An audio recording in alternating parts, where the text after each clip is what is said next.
message précédent, je vous expliquais pourquoi nos Hébreux, en Nombre 13, verset 17, ne sont pas entrés en Canaan. Ils se sont fiés aux apparences au lieu de se fortifier dans les promesses, ils ont douté de la promesse, douté de Dieu, ils ont fait preuve d'un état d'esprit, somme toute, profondément pessimiste, au risque d'avoir contaminé toute une génération, les empêchant d'entrer dans leur destinée, d'entrer dans les promesses de Dieu. Il y a juste deux jeunes hommes qui ont tellement contrasté et qui m'intéressent, Josué et Caleb, qui sont animés d'un esprit différent, d'un état d'esprit différent. En Nombre 14, 24, Dieu va dire au sujet de Caleb, eh bien parce que mon serviteur Caleb a été animé d'un esprit différent, alors, en résumé, je le ferai entrer dans les promesses, lui et sa génération. Cela m'indique que pour entrer dans les promesses, pour saisir notre destinée, il faut absolument être renouvelé dans notre mentalité, renouvelé dans notre intelligence, renouvelé dans notre entendement, afin de ne pas voir comme les hommes voient, mais afin de voir comme Dieu voit, saisir par la foi le miraculeux avec une mentalité, celle du royaume de Dieu. C'est le défi, que je crois le Saint-Esprit ou Dieu lui-même, par l'entremise de Jésus, aimerait vous lancer. Être animé d'un état d'esprit différent. Je crois qu'en France, nous n'avons pas besoin de plus de puissance, de plus de miracles, de plus de dons spirituels. Je le constate au travers de toutes les églises que je visite. Nous avons besoin de changer de mentalité.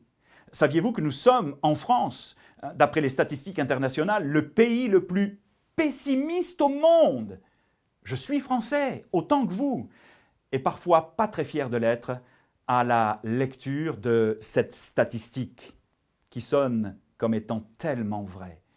Dieu veut changer ta mentalité, veut changer la mienne, afin de te permettre et de me permettre d'entrer dans les promesses avec toute une génération qui doit aussi y entrer.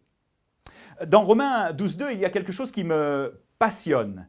C'est ce qui est écrit, et lorsque l'on creuse au travers des racines grecques, hébraïques dans l'Ancien Testament et grec dans le Nouveau, grec des mots, on trouve des choses absolument fabuleuses. Ne vous conformez pas au siècle présent, Romains 12.2 est-il écrit, mais soyez transformés par le renouvellement de votre pensée, de votre mentalité ou de votre intelligence, cela dépend de la version. Et le mot transformer en grec, c'est métamorphou.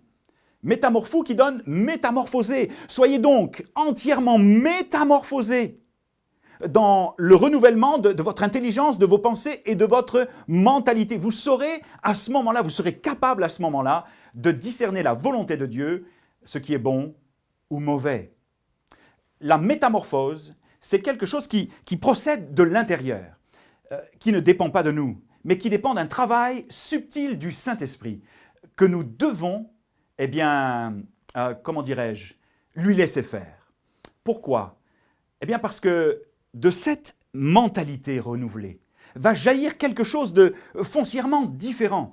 Métamorphou vient de morphou. Morphou, c'est forme. Qu'est-ce que Dieu vise? Parfois au travers de l'épreuve, parfois au travers de la patience, parfois au travers de tout ce que nous pouvons vivre avec lui.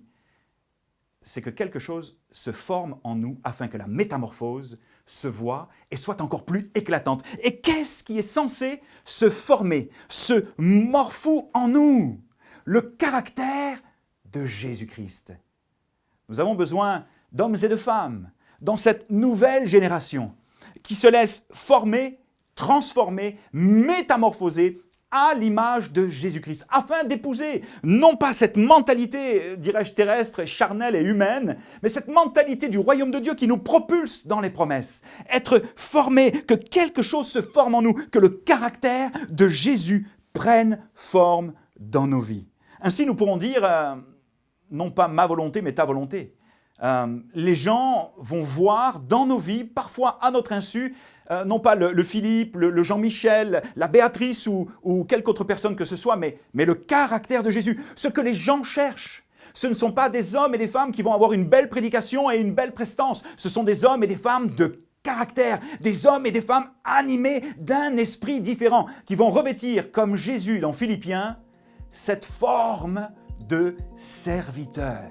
Des hommes et des femmes au service de Jésus, des hommes et des femmes au service des autres, des hommes et des femmes animés d'un état d'esprit différent, d'une mentalité différente. C'est ce que Dieu vous invite à devenir.